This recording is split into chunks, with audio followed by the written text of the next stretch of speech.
In the next few minutes, I'm going to explain what tends to be the problem. When 99% of people message me and say, I don't know what's happened to my content. I used to at least get reach, and now I don't even get that, let alone sales from what I'm posting.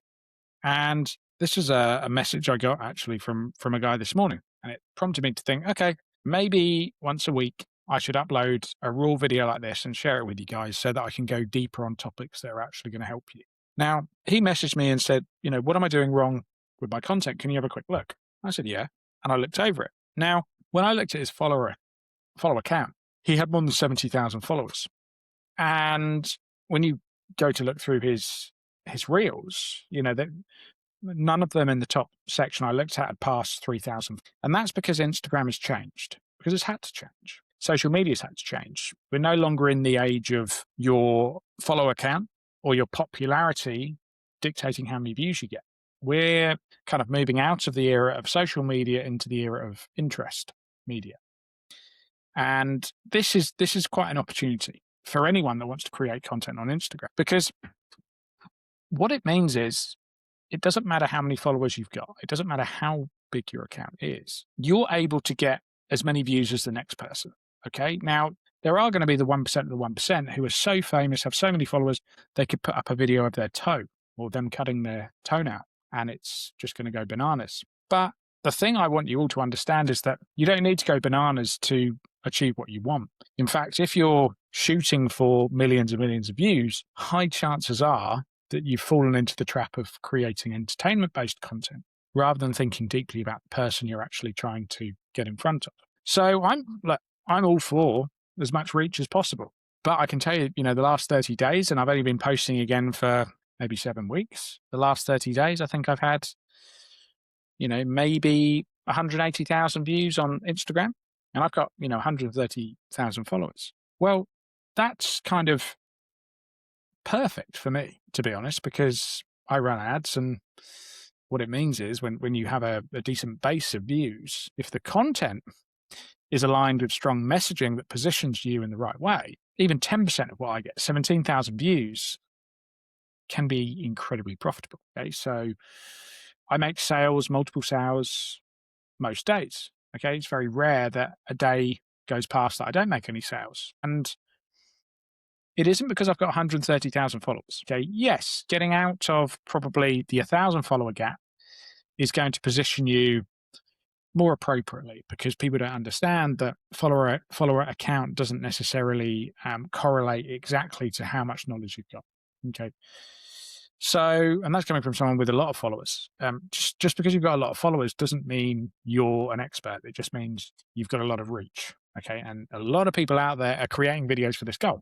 Okay. To go viral, go bananas. If I get 100,000 followers, then just with the math, I'm going to sell loads of my products, whatever it is you do. It's not the case. And if you think about it, it makes a lot of sense. Think about the most viral videos you can think of, okay, that just go bananas on any social media platform.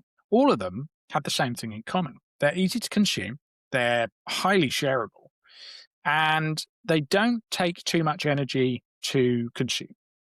Okay, the most viral videos on Instagram, if you look, most of them have no speaking and maybe some music, and it's just highly visual, very short, and that's because they're universally easily consumed. Okay, so when we think about that and the fact that we don't want to go bananas viral, then you have to come back to, well, what do we want? We don't just want views. Okay, we want the attention of a certain group of people. Okay, you're not always going to hit those people, but if we start from that base level of thinking, then we're at least putting the best foot forward first. So here's how I think about it. The first thing anyone needs if they're creating content is a solid offer argument. Okay, why should someone even find you interesting? Okay, the action that someone takes to hit the follow button versus enter their credit card details, what they need to see before that point is very, very different. Okay. And one thing I've really enjoyed since I started posting again and started teaching you all about this is because I've got an incredibly strong offer argument, people are DMing me, and I can show you screenshots. And I do in some of my content, my emails. They're saying, I've never heard people talk about it like this. This is incredible. I don't want to go viral. I want to grow my business. And that's my unique position in the market. I'm basically attacking people that attacking in a very pleasant way. I don't want to attack people literally. But what I'm saying is that there's a load of people selling you on the benefits of going viral. And for influencers, for people that want brand deals, that's awesome. Go viral. Okay. And there are some benefits, I suppose, to having a large audience because it positions you subconsciously in the audience's mind as an authority. Okay. But if we're thinking about what actually happens with the traffic, it's a whole different ballgame. So, with that being said, my offer argument is clear. I have carved out a unique position in the market because what I'm saying to people is you don't want to be an influencer. You want to grow your business. Okay, that's a very strong point of differentiation. Now, all I'm doing is talking to the limitations of other options people have when they're creating content. Okay, and that is, in a nutshell, how you come up with something incredibly strong. But you have to know your market.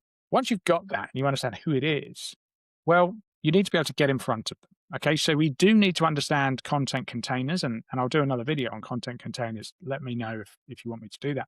But once we've got this positioning right, and we can people can see when they find our stuff, like, okay, this person isn't recycling garbage from other people. They can help me in a way I haven't heard before, but it talks directly to the symptoms of the problem I have. That's really interesting, and it's good news for you, and it means people will buy from you. It's why they buy from me. But with all of that in mind, you need to be able to get some views. And if you're a small account, like Jordan, one of my clients, you guys might have seen I've shared some stuff on him, came to me with, I think it's 250 followers, and we've been working together about 3 weeks, has quadrupled the size of his audience. Okay, with content that appeals to his target market, which is older people that need help with their mobility. But that's only one piece of the puzzle. Okay. We are now growing as an account and we need to be able to grow to reach these people. But then we need to start to move them in other ways because if we're just posting entertainment based content that, okay, gets the attention of our target audience, that's great. But you need the other pieces of the puzzle because beyond the view, we have to think about what that person is going to want from you next. Okay. And if they're going to pay you, okay, they're going to want or they're going to need and feel like they need help from you and only you. So that's an interesting thing to think about. When people watch your content, where do they go? They look at your profile. What does your profile say? What proof have you got laid out? And do you own the path beyond the profile? So, and at the end of your content with your calls to action, where are those people going? So there's some interesting stuff to think about. Now, I'm going to try and drop one of these once a week. If you find this interesting, make sure you hit the like button. I don't really mind if you subscribe or not, to be honest. That doesn't really bother me too much, but I just hope you've enjoyed this. And for anyone that wants to go deeper and maybe find out the score of their own current content approach, I'll leave a link to my content game plan GPT, which is trained on me and all my processes and the hundreds of coaches I've helped. And it will help you uncover any roadblocks you've got in your content and suggest a path forwards. So it's very, very powerful. Anyway, that's all from me today, and I'll see you on the next one.